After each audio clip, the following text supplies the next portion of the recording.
This is the first of 3 heats in the women's 15. Top 6 advancing into tomorrow night's semis.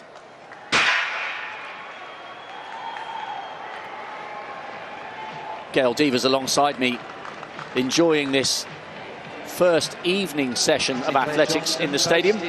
Gail, a lot of people quite excited about Sinclair Johnson running over the 1500 metres. She certainly caused some waves this year, not just breaking 4, but by taking the national title and beating the likes of Elle St. Pierre to that crown. She did. And you heard when they introduced her how everybody got excited. So we're looking forward to her doing great things.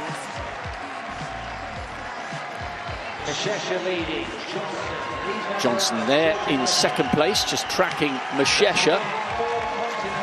Coming round to the bell.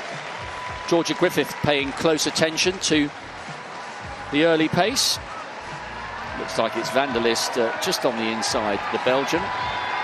And Laura Muir, second from the rear, the Olympic silver medalist, finally getting her hands on a global medal. I was really pleased for her because she was brave in Rio. It was a funny final in Rio in 2016, the women's 15, and Laura Muir really got caught in no man's land, as it were, and she took the pace on and ended up getting outburnt. And that was a year where she was running 358s and 357s for fun.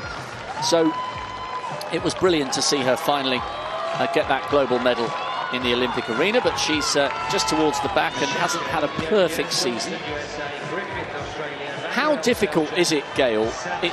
Certain athletes seem to ride high from the confidence the season after becoming an Olympic champion, but you also see what I would sometimes describe as an Olympic hangover.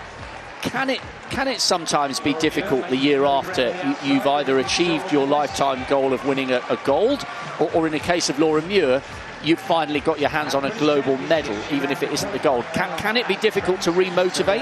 It can be. You know, there's also the pressures of, you know, I hear people talk about, you know, it was hard to have to deal with what's expected from you after winning, you know, and then the pressure that you put on yourself. You're the target now. And so some people take that a little different.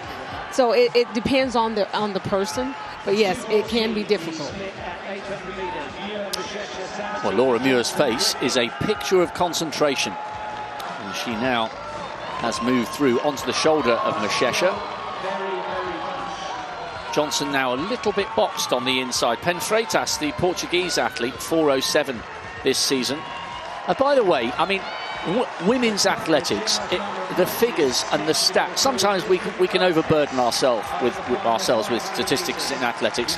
Do you know, I was thinking, Gail, when I used to watch the women race over the 15, there was something magical about breaking the 4-minute barrier. So I just had a little tickle. 11 women have already gone inside 4 this season, and there's still a lot of athletics to come this year. 20 years ago, in the whole season of 2:02, only 5 did it.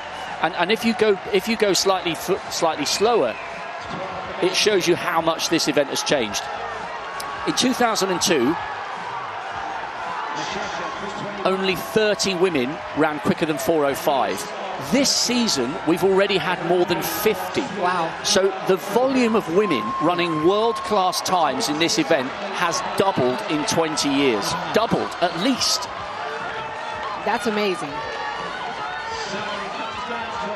Right then, we've been talking about the stats and the history. Let's get back to focusing on this race. With 500 to go, it's getting tasty, isn't it? Mengesha leads. Laura Muir in second place. Johnson getting roared on by the home crowd. Georgie Griffith coming through on the outside. Mashesha, Muir, Georgie Griffiths, Johnson. Really good running by those at the front. And Sabatini also making it through.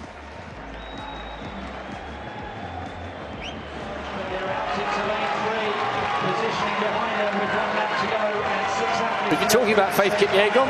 She's in control as they hit the bell. Listen to the roar of the crowd. I mean, they're really getting into this. Kipyegon leads. Jess Hull coming up onto her shoulder. 6th in the world indoors over the 3,000 metres. So she's got really good speed endurance in her legs. Jess Hull.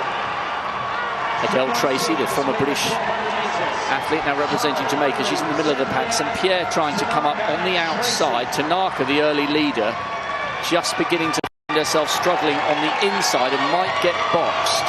Oh, big move. Well spotted there, Gail. Big move there from St. Pierre. Just on the inside as Hailu comes round on her shoulder.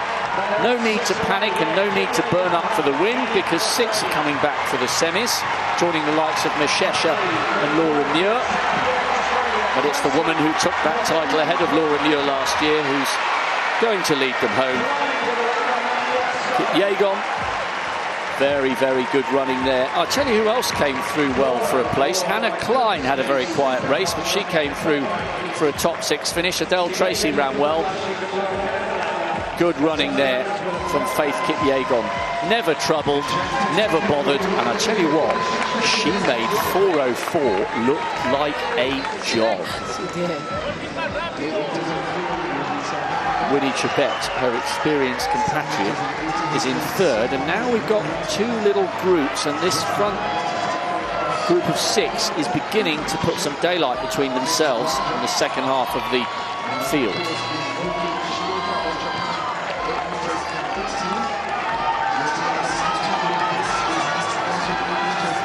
Gail, I know you're involved in high school coaching and bringing your expertise, your passion and your talent to the fore to try and help find the next generation of American stars.